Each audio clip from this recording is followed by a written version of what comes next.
Hey guys! Okay, so I'm sure a lot of you have been waiting for this for a long time, and I'm really sorry I haven't got around to doing it until now. But it is, of course, the Photoshop website design tutorial, part number 2. Okay, so in this tutorial, we're going to be working with the files that we were working with last tutorial.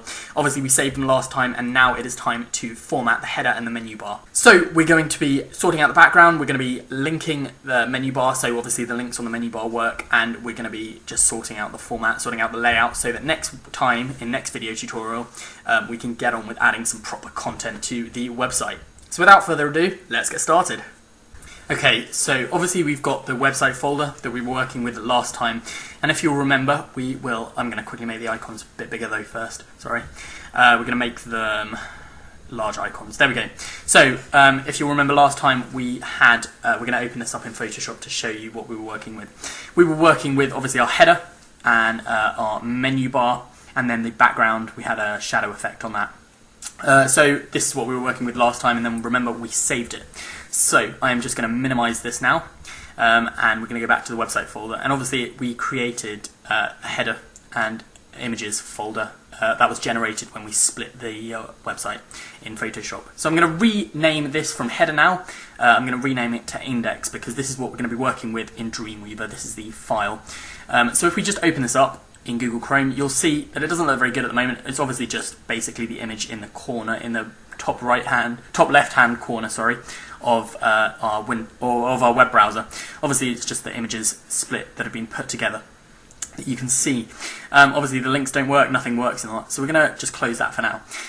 So we're going to open this up with Dreamweaver CS5. So we're going to open up Dreamweaver CS5. We're not going to be creating a new document today. We're going to be opening up the document that we were just working on. So we're going to go to the desktop. We're going to go to the website folder, which is there, and we're going to open up index.html, which is what we just renamed from header.html. So if we split the screen, you can see the code on the left-hand side, and on the right-hand side, we've obviously got the table with the images split together. So if we go to the top of the table code, we're going to rename that to align center, and we can take this grey text out because that doesn't do anything. That's just showing us the top and the bottom of the table. So we're going to get rid of that. Right, now that we've got rid of that, it should have aligned our table in the center. So if we go to the design, there we go, the table is now in the center, it's looking centrally aligned, which is good.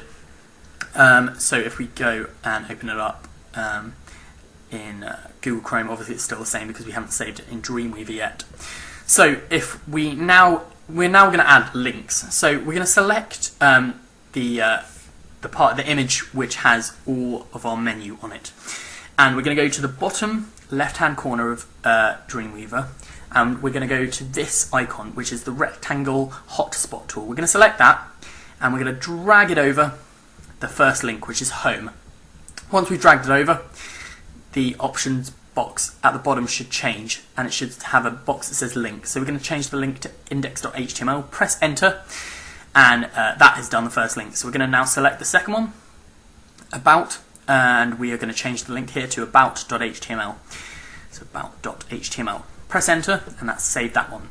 Now we're going to highlight videos, and we can just ignore that. Videos, and we're going to save the link as videos.html. Press enter once you're done with that one. Go and select contact, make that link to contact.html.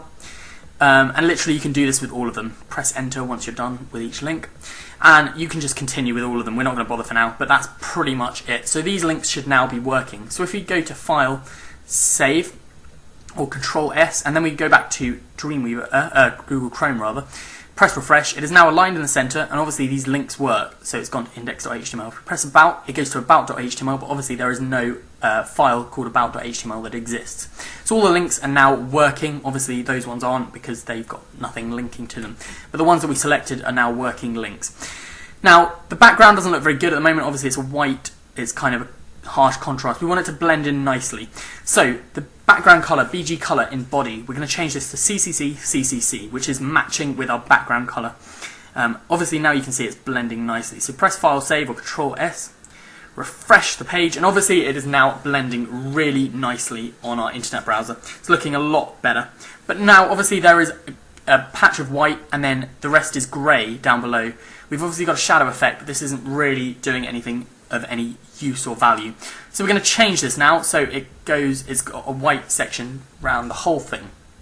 Now this is why I told you to save the bottom bit as the whole width of 1000 pixels for one image. So now we're going to create a new table underneath the table that we already had generated by Photoshop. We're going to just type in table, width 1000 pixels, and a line in the center, and then our background is going to be the same background as the width background. So copy that and paste it in there. So this is the background which is now going to repeat. So we want to do height now. We want height to be 100%, so it's going to fill the whole height of the screen. We're going to type in TRTD, but we're not going to add any content into it, so we're going to close them straight away, and then we're going to close table. Once you've done that, go to File, Save, and we're going to now refresh it in Google Chrome. And as you can see, the background's repeating the whole length of our document of the website. So it's now looking a lot better, but obviously we've got no content here. So this is what we're going to be working on next time. We're going to be working on adding some content to our website. So we formatted the document now. That's pretty much all we're going to do in this video tutorial. We've neatened it up, so look forward to seeing you next time where we're going to be adding some real content to the website, guys. Thanks for watching. Don't forget to rate, comment, favourite, and of course subscribe. Bye for now.